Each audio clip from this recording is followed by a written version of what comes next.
Whoa, would you look at that? 100 episodes. I had no idea. I lost count around 51. Well, I suppose I should do something to celebrate. Oh, I'll say episode 100 times. Episode, episode, episode, episode, episode, episode, episode, episode, episode, episode, episode, episode, episode, episode, episode, episode.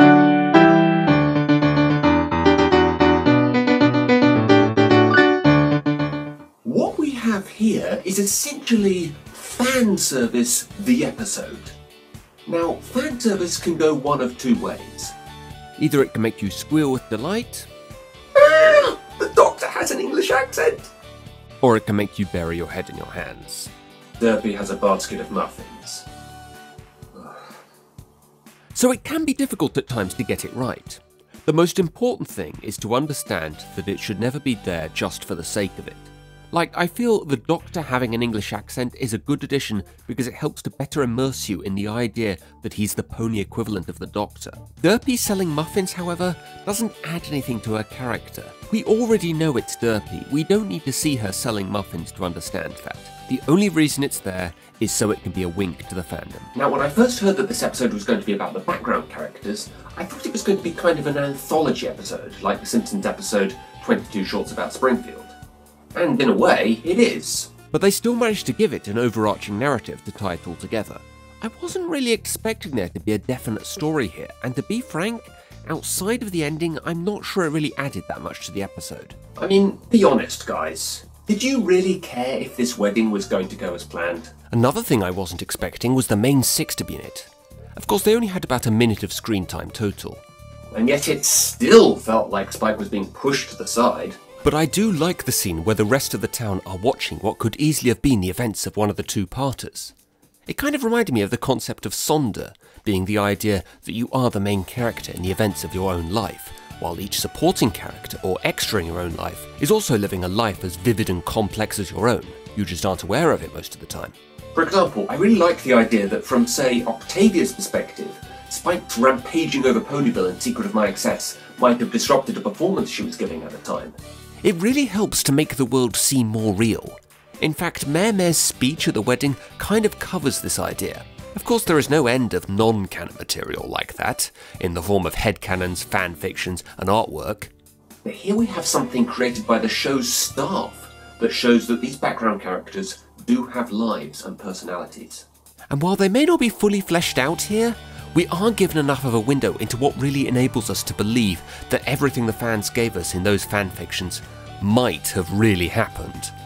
Now, it's interesting that Lyra and Bonbon are probably given the most character development in this episode, since as far as fan-made material is concerned, they are probably the least well developed.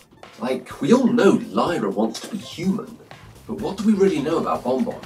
Other than she knows stabbing people 37 times in the chest. Lyra! That kills people! Oh, there isn't really any clear thing with Bonbon, so I like how the show's writers give her a more fleshed out backstory here, with her being kind of a Kim Possible type secret agent. Oh, and speaking of that animation... Well, I kind of cooked them up and ate them. I cooked them up and ate them. All of them. Now, of course, Vinyl is one background character that's already been given some attention from the show's creators, but she was probably the one I was most looking forward to seeing because I am just a real sucker for mute characters. I've always been fascinated by how well fleshed out and defined certain writers are able to make characters that never say a single word. In the case of things like Wallace and Gromit and Phineas and Ferb, they probably make for the best characters. Even in the case of this show, while I know a lot of people don't like Angel Bunny, you can't deny he has a very well-defined personality. But as it turns out, Vinyl's only real major role here is part of a kind of pony music video sequence with a bunch of cameos, which was still fun to watch just to see all the references, especially this one. But it would have been nice to see a bit more character stuff from Vinyl. Speaking of which, does anyone else think that scene with Gummy thinking really deep and philosophical thoughts would have worked better with Big Macintosh? I don't know, I just really like the idea that he's actually really smart. It's just Nopony realises because he never says anything. Now, a lot of the other references to Doctor Who did seem like they were in there for the sake of it. Like, why would you wear a scarf to a wedding? And it really doesn't make sense for him to be saying Alon Z right there, since that's a David Tennant line and the scarf was Tom Baker's. I don't really feel that the Big Lebowski ponies were needed either. I mean, it's cool the dude sounds exactly like he did in the movie, and we get to see their cutie marks this time. But I don't really feel their appearance added anything to what we saw of them in the cutie box. The last segment I want to talk about is Celestia and Luna's. For so long, the fans have been craving an episode about these two. And given that we've already had a Discord episode this season, I don't think it's inconceivable that it could happen at some point. But for the time being, this scene worked to show that there is more of a normal side to them. They have weaknesses, get emotional, and fight from time to time, the same as any pony. I would have liked the scene to be a little longer, but for what it was, it worked really well. Of course, I could keep talking about all the other cameos and references that are in this episode, but there really isn't much point as I don't have much to say about them, other than most of them made me laugh. I just have one last question. Is this episode canon? In the show's overall storyline, does it really make any sense that the main six wouldn't be invited to Cranky's wedding? Or that the rest of the townsfolk would just go about their normal day-to-day lives while a monster attack was going on? On the other hand, there is some clear continuity here to previous episodes. Cranky is still sensitive about being bald, and Stephen Magnet is shown to have grown a little as a character since the pilot by not being as sensitive about how he looks. I also like the idea of the Doctor being English, Derpy delivering mail, and Vinyl and Octavia living together being canon, so I'm a bit torn. Overall, I really admire the show's staff's attention to detail in this episode, with every background character being placed there for a reason. Like the wedding scene is made up entirely of previously established characters. A few gags felt like they were just dumps in there without much thought, but others felt like some really clever self-parody gags. There are also some large parts of the episode that were really nothing but jokes and references. But I think the moral at the end by Mare helps to make up for this.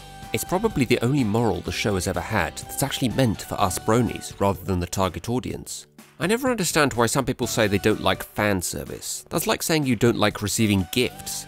It's all about how much thought has gone into it. If it's done poorly with no real thought put into it other than it just being there for the sake of it, I can completely understand not liking it. But if real care and attention goes into it, with real thought about who they are doing this for, how can you not love a bit of fan service now and again? I'm sure the fans will be split on which of those two descriptions this episode falls under. But for me, I'd say that for the most part, it's the latter. Fate has been cruel and order unkind. How can I have sent you away?